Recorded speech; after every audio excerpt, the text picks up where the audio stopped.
মাধ্যমিকে তাক লাগালো সুন্দরবনের রিয়াজ ও ইভানা।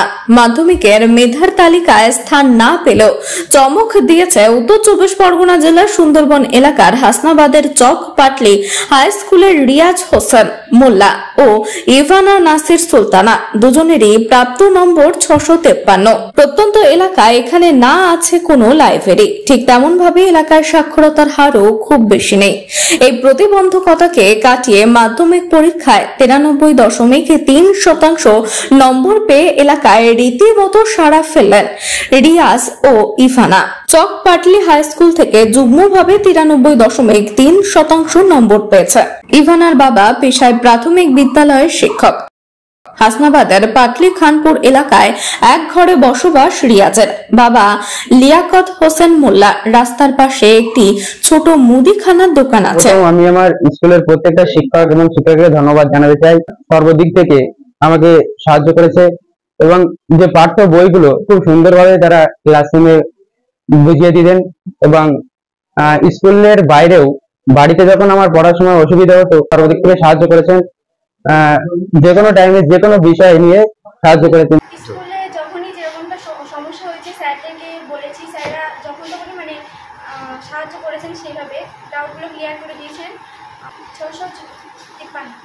ভবিষ্যতে ডক্টর হওয়ার ইচ্ছা আছে, আপাতত সায়েন্স নিয়ে। আর তা দিয়ে নিজের সামান্য উপার্জনে কঠোর পরিশ্রমে কোন রকম দুই ছেলে মেয়ের পড়াশোনা চালিয়ে যাচ্ছে।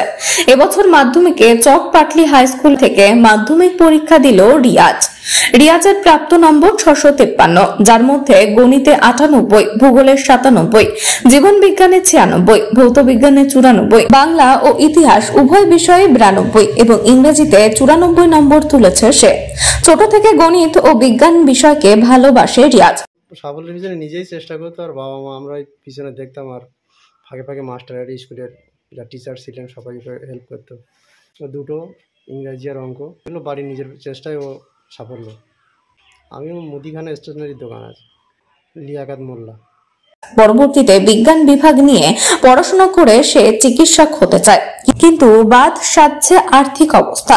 চোখ মুখে একরাশ স্বপ্ন নিয়ে প্রত্যন্ত এলাকায় নিজেকে মেলে ধরলেও তবে কি আর্থিক সংগতি কাটিয়ে উচ্চ শিক্ষা চালিয়ে যেতে পারবে সে? জানিয়ে এক চাপা উৎকণ্ঠায় রিয়াজ ও তার পরিবার। আমি মূলত টেক্সট বইগুলো মোটামুটি খুঁটিয়ে পড়তাম এবং তার সাথে যে সহায়িকা বই ছিল সেগুলো ফলো করতাম।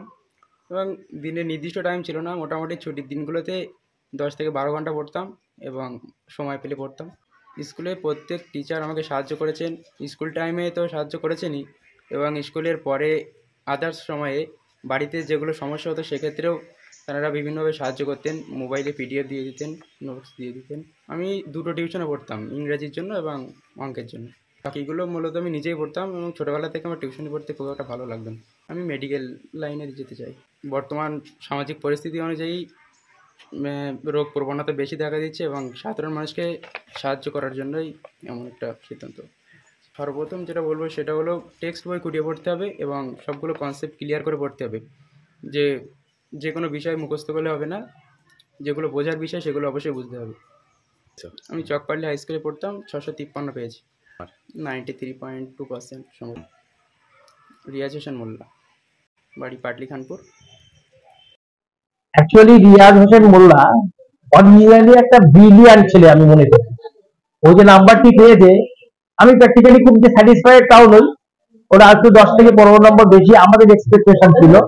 এবং শুধু তাই নয়, স্কুলের সমস্ত সকল শিক্ষক মহাশয়ের কাছে ও যখন যে পরিস্থিতিতে যখনই তার সাহায্য চাইতে এসেছে আমার শিক্ষক মহাশয় সব দিয়েছেন।